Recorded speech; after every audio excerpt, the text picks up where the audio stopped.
you know, if you're thinking about getting budgies, they love to talk. These ones can't really say words, but, you know, they're characters, especially that green one. My ex-wife thinks that's a girl. The fat blue one's a boy. She's a very dominant bird, the green one. But yeah. Any sort of noise, they'll try to match it. So you have to kind of be kind of quiet. But yeah, I've been around them for 8 months. You know, kind of watched them grow.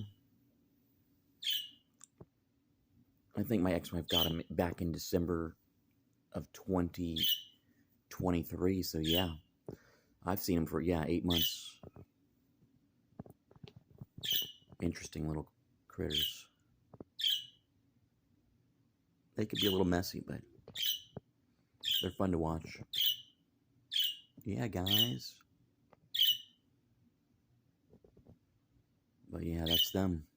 Emmy on the right side, Perry on the left.